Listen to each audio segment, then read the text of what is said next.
Hello everyone, स्वागत है आपका GW क्लासेस के अति महत्वपूर्ण करंट अफेयर्स के सेशन में। आज का मोटिवेशनल कोट है, अच्छी शिक्षा पाने के लिए आप कड़ी मेहनत को अपना दोस्त बना लो तो सफलता आपकी गुलाम हो जाएगी। मित्रों, इस वीडियो का PDF आपको टेलीग्राम चैनल पर मिल जाएगा। टेलीग्राम चैनल का लिंक इस वीडियो के डिस्क्रिप्शन बॉक्स में दिया गया है, तो वहाँ से जाके क्लिक करके डाउनलोड कर सकते हैं। आज का पहला क्वेश्चन है, शांति और विकास के लिए विश्व विज्ञान दिवस प्रतिवर्ष कब मनाया जाता है? ऑप्शन ए 5 नवंबर, ऑप्शन बी 10 नवंबर, ऑप्शन सी 15 नवंबर और ऑप्शन डी 25 नवंबर। जिसका सही उत्तर है ऑप्शन बी 10 नवंबर। शांति और विकास के लिए विश्व विज्ञान दिवस हर साल 10 नवंबर को मनाया जाता है, जैसा कि 2001 में यूनेस्को द्वारा घोषित किया गया था। यह अंतर्राष्ट्रीय दिवस शांति, सतत विकास को बढ़ावा देने और लोगों के जीवन को बेहतर बनाने में विज्ञान की महत्वपूर्ण भूमिका पर प्रकाश डालता है।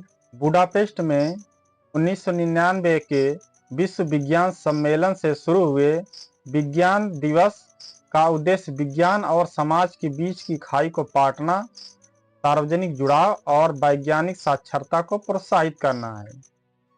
इस दिन को मनाकर वैश्विक समुदाय मानवता की बेहतरी के लिए विज्ञान का उपयोग करने और वैश्विक चुनौतियों का सामना करने के लिए अपनी प्रतिबद्धता की पुष्टि करता है। अगला प्रश्न, भारत के दोहरे ओलंपिक पदक विजेता नीरज चोपड़ा का नया कोच किसे नियुक्त किया गया है? Option A John Zelezny, option B Uwe Hohn, option C Steve Backley, option D Andreas Thorkildsen. इसका सही उत्तर है ऑप्शन ए जॉन जेलेजनी। चेक गणराज्य के दिग्गज भाला फेंक खिलाड़ी जॉन जेलेजनी को भारत के दोहरे ओलंपिक पदक विजेता नीरज चोपड़ा का कोच चुना गया है, जो 96 में जर्मनी में 98.48 मीटर की दूरी तक भाला फेंककर विश्व रिकॉर्ड बनाया है।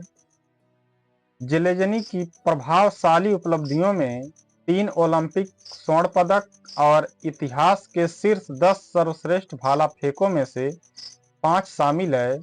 उन्होंने 19 तक के सबसे महान भाला फेंकने वालों में से एक के रूप में जेलेजनी की विशेषज्ञता और मार्गदर्शन से चोपड़ा को अपनी तकनीक में सुधार लाने और अंतर्राष्ट्रीय प्रतियोगिताओं में और भी अधिक सफलता प्राप्त करने में मदद मिलने की उम्मीद है। इस साझेदारी का उद्देश्य चोपड़ा के प्रदर्शन को बेहतर बनाना और भारतीय एथलेटिक्स को और अधिक गौरव दिलाना है। अगला प्रश्न, 8 नवंबर को भारत की पहली डिजिटल जनसंख्या घड़ी का उद्घाटन किस शहर में किया गया? Option A Mumbai, option B New Delhi, option C Hyderabad, option D Bengaluru. जिसका सही उत्तर है ऑप्शन डी बेंगलुरु। बेंगलुरु ने भारत की पहली डिजिटल जनसंख्या घड़ी लॉन्च करके जनसंख्या वृद्धि के बारे में जागरूकता को बढ़ावा देने में एक महत्वपूर्ण कदम उठाया है। सामाजिक और आर्थिक परिवर्तन संस्थान में उद्घाटन किया गया यह अभिनव प्रदर्शन हर 1 मिनट 10 सेकंड में कर्नाटक की जनसंख्या और हर 2 सेकंड में भारत की जनसंख्या पर वास्तविक समय अपडेट प्रदान करता है।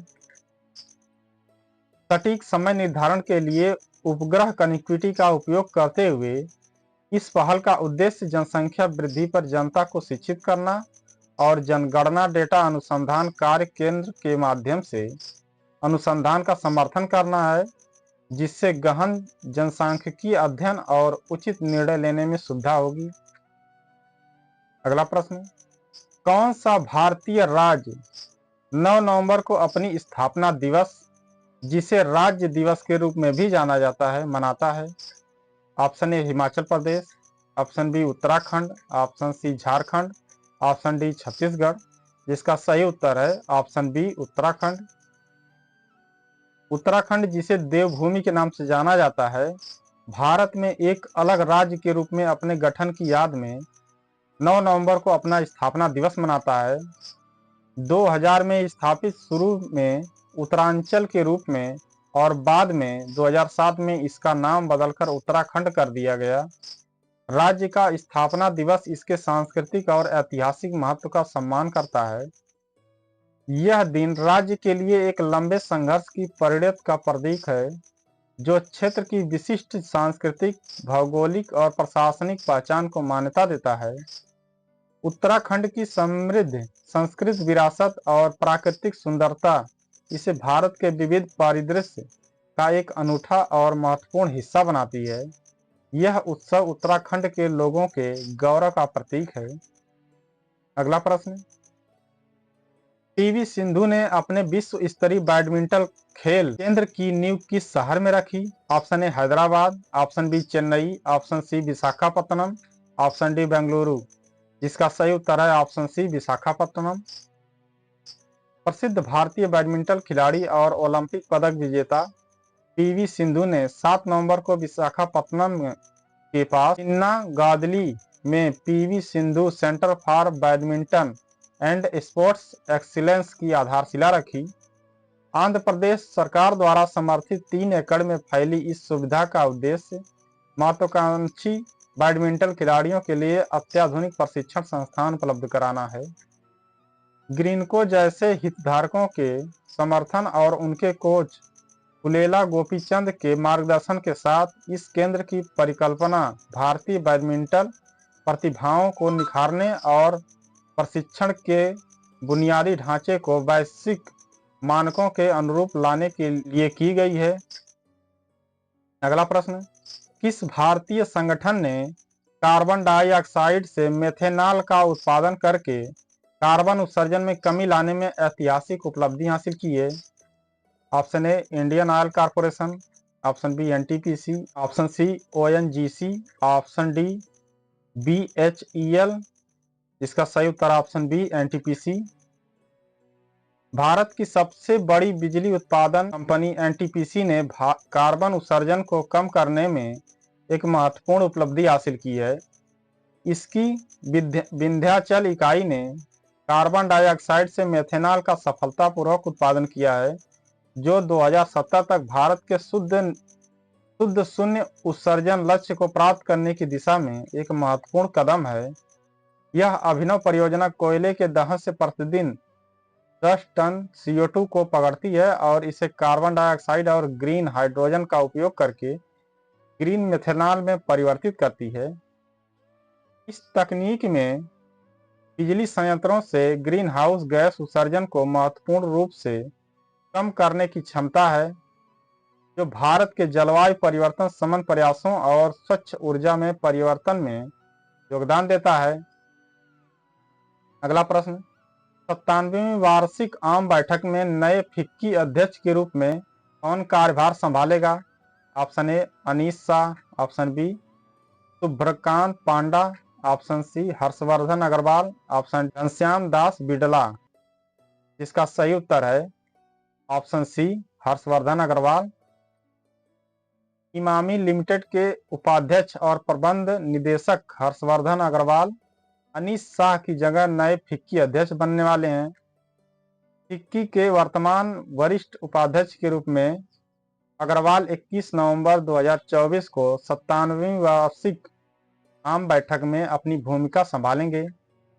वह इमामी समूह के सबसे युवा और सबसे होनहार दूसरी पीढ़ी के नेताओं में से एक हैं, जो अपनी रणनीतिक सोच और नेतृत्व कौशल के लिए जाने जाते हैं। अग्रवाल ने झंडू फार्मास्यूटिकल वर्क्स लिमिटेड और केस किंग के अधिग्रहण सहित कई प्रमुख अधिग्रहणों और पहलों में महत्वपूर्ण भूमिका निभाई है। अगला प्रश्न, कौन सा देश Q3 2024 में यूनिट वॉल्यूम के हिसाब से वैश्विक स्तर पर दूसरा सबसे बड़ा स्मार्टफोन बाजार बन गया है? Option A Bharat, option B संयुक्त राज्य अमेरिका, ऑप्शन सी जापान और ऑप्शन डी दक्षिण कोरिया। का सही उत्तर है ऑप्शन ए भारत। भारत के स्मार्टफोन बाजार ने उल्लेखनीय वृद्धि हासिल की है। जो 2024 की तीसरी तिमाही में यूनिट वॉल्यूम के हिसाब से वैश्विक स्तर पर दूसरा सबसे बड़ा बाजार बन गया है। वैश्विक स्मार्टफोन शिपमेंट में 15.5% हिस्सेदारी के साथ भारत केवल चीन के 22% बाजार हिस्सेदारी से पीछे है। देश का स्मार्टफोन बाजार मूल्य भी 12.3% तक बढ़ गया है, जो शुरुआती त्योहारी बिक्री शिपमेंट में 3% की वृद्धि और बाजार मूल्य में 12% वृद्धि के कारण हुआ। भारत में स्मार्टफोन की औसत बिक्री कीमत $294 तक पहुंच गई, जो प्रीमियम डिवाइस की ओर बदलाव का संकेत है, जिसमें सैमसंग और एप्पल जैसे ब्रांड प्रीमियम सेगमेंट पर हावी है। भारत का दूसरा उपयोगकर्ता आधार और हाई एंड डिवाइस की बढ़ती मांग देश को स्मार्टफोन बाजार में निरंतर वृद्धि के लिए तैयार करती है। अगला क्वेश्चन, भारत और ऑस्ट्रेलिया के बीच ऑस्ट्रा हिंद 2024 संयुक्त सैन्य अभ्यास कहां आयोजित हो रहा है? Option A Pune, option B Delhi, option C Bengaluru और ऑप्शन डी जयपुर। इसका सही उत्तर option A Pune. Bharat Australia संयुक्त सैन्य अभ्यास ऑस्ट्रा हिंद का तीसरा संस्करण 8 नवंबर 2024 को शुरू हुआ। यह अभ्यास महाराष्ट्र के पुणे में विदेशी प्रशिक्षण नोड में आयोजित किया जा रहा है, जिसमें भारत के 140 कर्मी शामिल हैं, जिनमें डोगरा रेजिमेंट और भारतीय वायुसेना के सदस्य शामिल हैं। साथ ही 13वीं लाइट हॉर्स रेजिमेंट के 120 ऑस्ट्रेलियाई कर्मी भी शामिल हैं। संयुक्त सैन्य अभियानों में भारतीय और ऑस्ट्रेलियाई सेनाओं के बीच सहयोग और समन्वय बढ़ाने के लिए पुणे को एक प्रमुख प्रशिक्षण स्थल चुना गया था।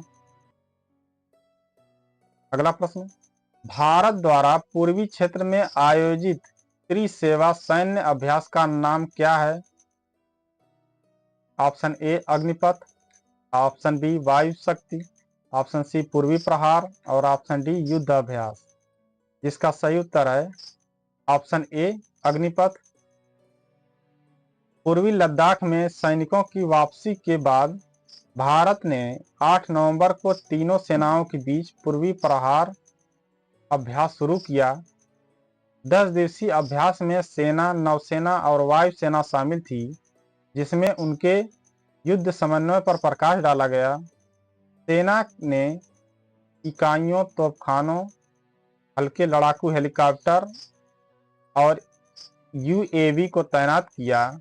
वायुसेना ने कोलकाता, हासीमारा, पानागढ़ और कलाईकुंडा बेस से Su-30 MKI Rafale jet, C-130J विमान और हेलीकॉप्टर का इस्तेमाल किया। नौसेना के मार्कोज कमांडो ने भी भाग लिया। इस अभ्यास ने पूर्वी क्षेत्र में परिचालन तत्परता को मजबूत किया। भारत और चीन ने तवांग के यांगत्से क्षेत्र में सैन्य टुकड़ी को हटाने और गश्त के अधिकार पर बातचीत जारी रखी।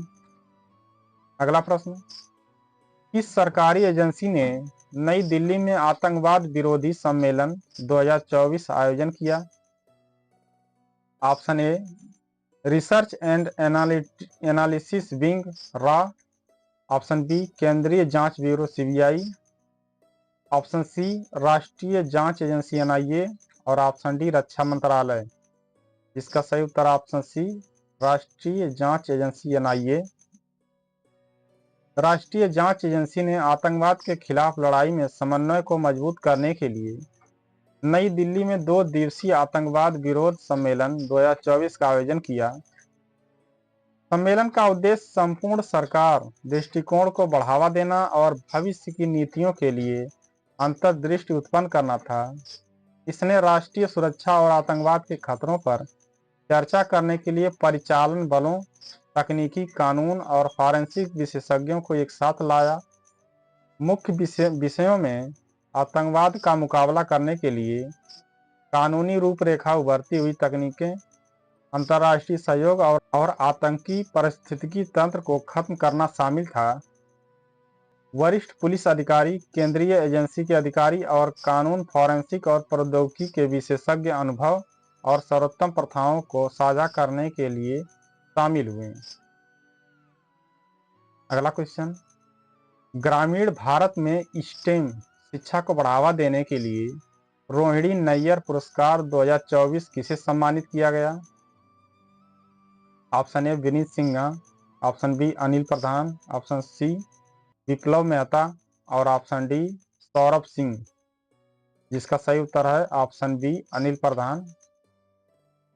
ओडिशा के 28 वर्षीय इंजीनियर अनिल प्रधान ने ग्रामीण भारत में स्टेम विज्ञान, प्रौद्योगिकी, इंजीनियरिंग और गणित शिक्षा को बढ़ावा देने के लिए तीसरा रोहिणी नैयर पुरस्कार जीता।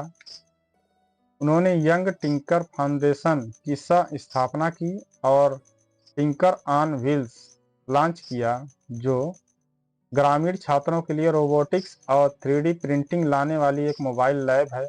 उनके काम ने ओडिशा, तेलंगाना और तमिलनाडु के 2.5 लाख से अधिक छात्रों को प्रभावित किया। ग्रामीण विकास में योगदान के लिए दिए जाने वाले रोहिणी नैयर पुरस्कार में 10 लाख, एक प्रशस्ति पत्र और एक ट्रॉफी शामिल है।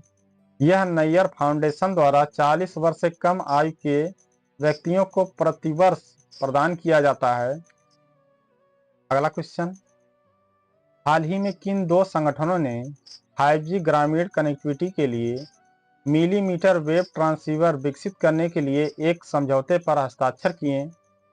ऑप्शन ए C-DOT और IIT Roorkee, option B ISRO और IIT Delhi, option C DRDO और IIT Madras, option D TRAI और IINC बेंगलोर। इसका सही उत्तर है ऑप्शन ए C-DOT और IIT Roorkee. Centre for development of telematics C-DOT और भारतीय प्रौद्योगिकी संस्थान IIT रुड़की ने ग्रामीण कनेक्टिविटी के लिए 5G मिलीमीटर वेव ट्रांसीवर विकसित करने के लिए दूरसंचार प्रौद्योगिकी विकास निधि TTDF के तहत एक समझौते पर हस्ताक्षर किए। मिलीमीटर तरंगे 30 से 300 गीगाहर्ट्ज आवृत्ति, कम विलंबता और कम हस्तक्षेप के साथ उच्च गति वाले वायरलेस संचार की अनुमति देती है। यह परियोजना स्थानीय विनिर्माण को बढ़ावा देती है, छोटे और मध्यम उद्योगों को प्रोत्साहित करती है, इंजीनियरिंग स्नातकों के लिए रोजगार के अवसर पैदा करती है। पॉलीमर धातु संरचनाओं का उपयोग एक छोटी विकास लागत के साथ अर्धचालक उद्योगों पर निर्भरता को कम करता है। इसका उद्देश्य बौद्धिक संपदा अधिकार IPR उत्पन्न करना और 5G 6G तकनीक के लिए कुशल कार्यबल का निर्माण करना है। दोस्तों, वीडियो पसंद आई हो तो वीडियो को लाइक करें, चैनल को सब्सक्राइब करें और इस वीडियो को ज़्यादा से ज़्यादा लोगों तक शेयर करें।